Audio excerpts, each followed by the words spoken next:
செய்தி மஞ்சள் தொகுத்தளிப்பவர் முஹம்மது ரலீம். பிஸ்மில்லாஹிர் ரஹ்மானிர் ரஹீம். அஸ்ஸலாமு அலைக்கும் வரஹ்மத்துல்லாஹி வபரகாத்துஹு. செய்தி மஞ்சரி நிகழ்ச்சியினூடாக நேர்கள் அனைவரையும் சந்திப்பதில் பெருமகிழ்ச்சி அடைகின்றோம். செய்தி மஞ்சரி நிகழ்ச்சி வாராந்தம் பல்வேறு தகவல்களை வழங்கி வருகிறது.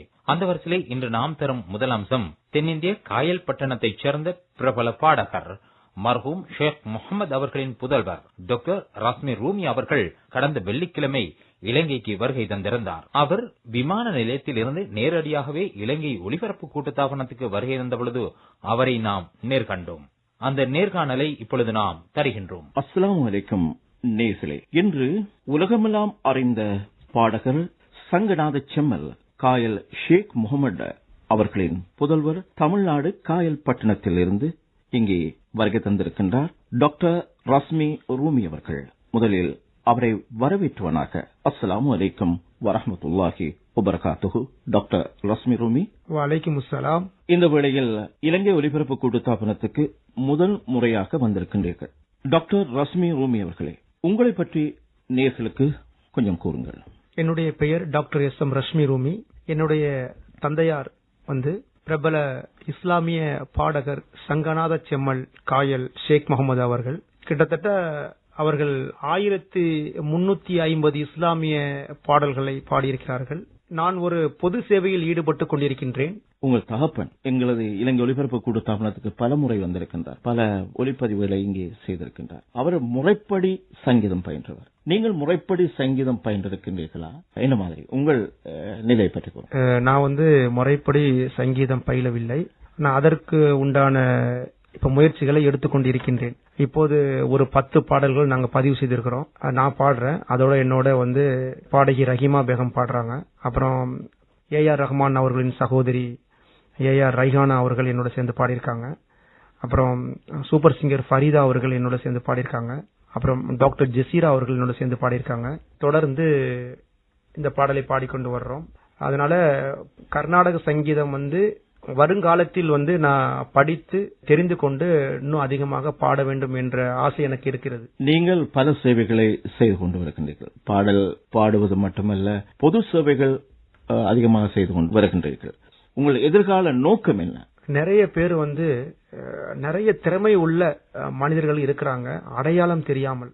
கிட்டத்தட்ட அவ்வளவு சாதனையாளர்கள் உலகத்தில் அதிகமா இருக்கிறாங்க. 90% அடையாளம் இல்லாம இருக்கிறாங்க. அந்த அடையாளத்தை நம்ம கண்டுபிடிக்கணும் அப்படின்னு சொல்லி இந்த சர்வதேச சாதனையாளர்கள் அறக்கட்டளையை தொடங்கி கிட்டத்தட்ட ஒரு 1 இயர் ஆக போகுது. கிட்டத்தட்ட ஒரு 3000 பேரை நம்ம செலக்ஷன் பண்ணிருக்கிறோம். 3000 பேரை தேர்ந்தெடுத்து, அடையாளம் தெரியாத ஆட்களை தேர்ந்தெடுத்து அவங்களுக்கு என்ன செய்யணும் அப்படின்னு நினைச்சு அவங்களுக்கு விருதுகள் வழங்கி, அது இல்லாம அவங்க விளையாட்டுத் துறையில இருந்து அதுக்கு ஏத்தாப்புல நம்ம உதவிகள் பண்ணி அதே மாதிரி தொடர்ந்து செஞ்சுட்டு வர்றோம். என்னுடைய நோக்கம் என்னன்னு சொன்னா, வெளிவராத அடையாளம் தெரியாத, அதாவது பல்வேறு துறையை சார்ந்த சாதனையாளர்கள் இருப்பாங்க. பாடலா இருக்கும், கவிஞரா இருக்கும், விளையாட்டா இருக்கும், யாராக இருந்தாலும் அவர்களை வெளிக்கு கொண்டு வரணும். அதான் என்னுடைய எண்ணம். நீங்கள் என்ன காரணத்துக்காக இலங்கைக்கு வந்திருக்கின்றீர்கள்?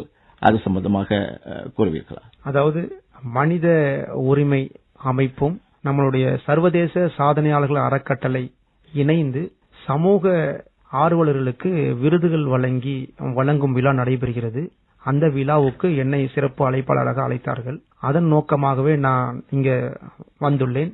நான் டைரக்டா SLBCக்கு வர காரணம் என்னுடைய நண்பர் டாக்டர் அபு பைதா மௌஜூத் அவர்கள் தான். அவர்கள் இப்படி ஒரு வாய்ப்பை கொடுத்து நான் ஏர்போர்ட்ல இருந்து டைரக்டாவே இங்க வந்திருக்கேன். ஏன்னா இது மறக்க முடியாத விஷயம். எனக்கு ரொம்ப சந்தோஷம். ஆமா, அவங்கள லைஃப்ல மறக்க முடியாது.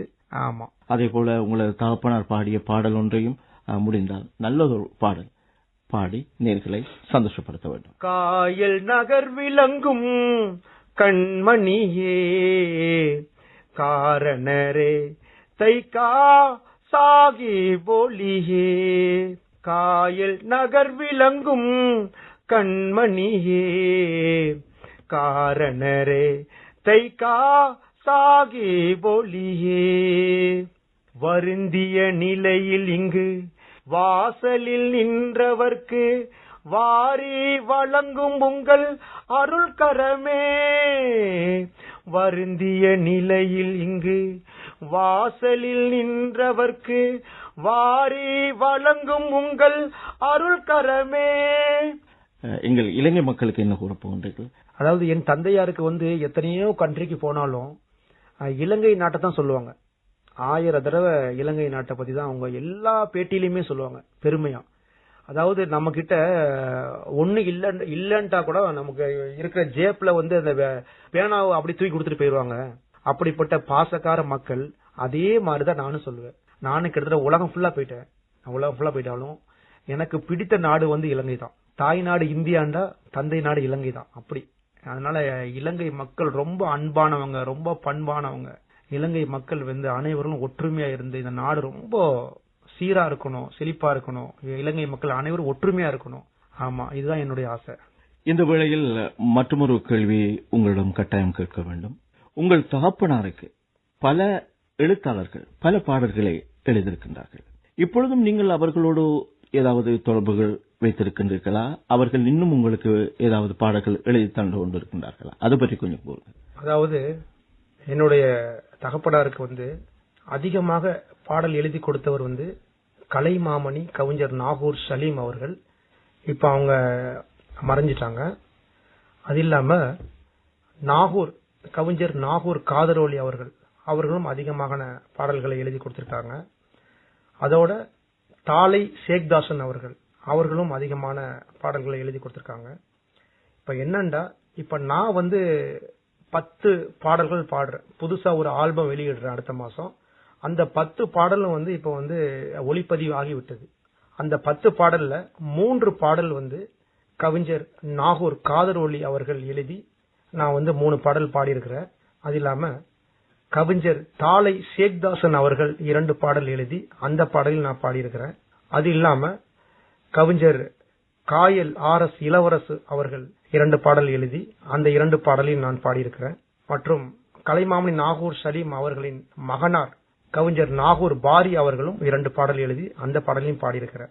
உங்களது குறுகிய கால எங்களது இலங்கை விஜயத்தில் நேரடியாக விமான நிலையத்திலிருந்து நேரடியாக இலங்கை ஒலிபரப்பு கூட்டு தாபனத்துக்கு நேர்காணலை தந்ததற்கு நேர்கள் சார்பிலும் இலங்கை வாழ் மக்கள் சார்பிலும் உங்களுக்கு எங்களது அன்பான நன்றியையும் சலாத்தையும் தெரிவித்துக் கொள்கின்றோம். பிரபல பாடகர் மர்ஹூம் ஷேக் முகமது அவர்களின் புதல்வர் டாக்டர் ரஸ்மி ரூமி அவர்களை நேர்கண்டவர் எமது அறிவிப்பாளர் அபு உபைதா மௌஜூத் அவர்கள். அதனை எமது செய்தி மஞ்சரிக்காக பெற்று தந்தவர் எமது தயாரிப்பாளர் இஸ்பஹான் ஷாஃப்டீன் அவர்கள்.